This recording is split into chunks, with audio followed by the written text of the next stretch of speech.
If you've been through a traumatic breakup or a divorce, you know how tough it is.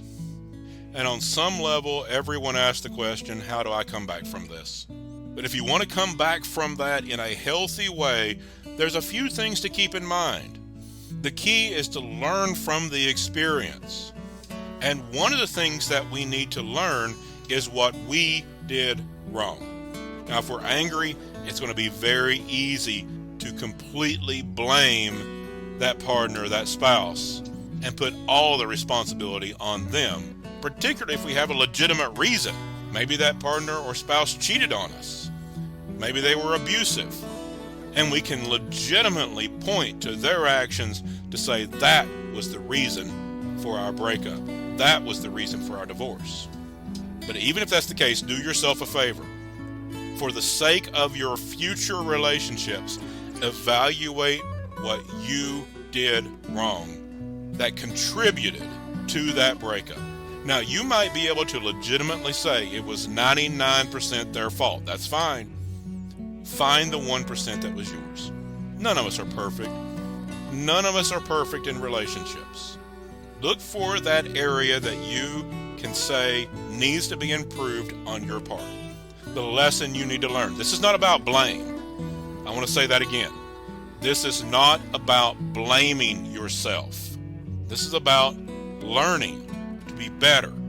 Because if we are not willing to look at ourselves and see what we may have done wrong to contribute to that breakup, even if it was a small amount, we risk bringing that fault, that flaw in the way we do things into our next relationship and being unaware of how we may damage relationships because we were able to put all the blame on our former partner or spouse. For example, if you were an abused spouse, that's not your fault. You do not need to blame yourself for that. However, what signs and red flags did you miss going into that relationship? Be aware of that so that you can recognize those signs and red flags next time so that you don't end up in a new abusive relationship. Maybe you had a spouse cheat on you. You do not need to blame yourself for that. However, were there other factors in the marriage that were going wrong that led to weaknesses in the relationship, and then your spouse may have made a horrible choice in reaction to those problems? You don't want to bring those same problems into the next relationship. Even if you have a loyal spouse next time, even if you have someone who would never cheat on you, you still don't want to bring those same problems into that relationship. And so be aware of what went wrong and learn from the experience. Secondly, be aware of what fault your partner played in the breakup, but be specific. Even if there's something obvious like cheating, like abuse, that's obvious, but be specific.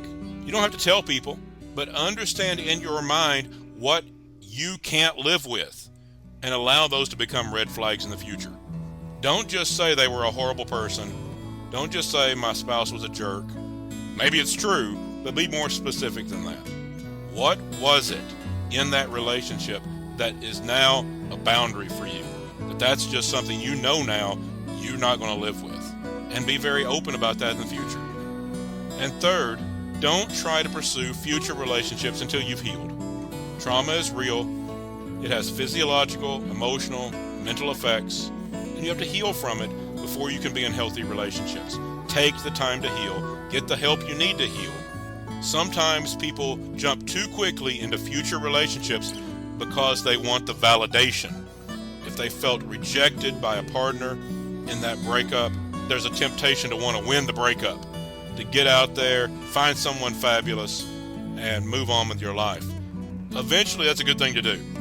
But make sure you take the time to heal. Be in a good place, once again, so that you can bring your best into those future relationships.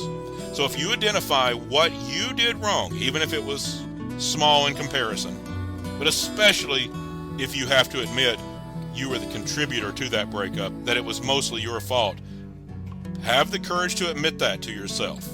Have the courage to face that so you can correct those problems. You don't have to beat yourself up. This is not about guilt. It's about learning.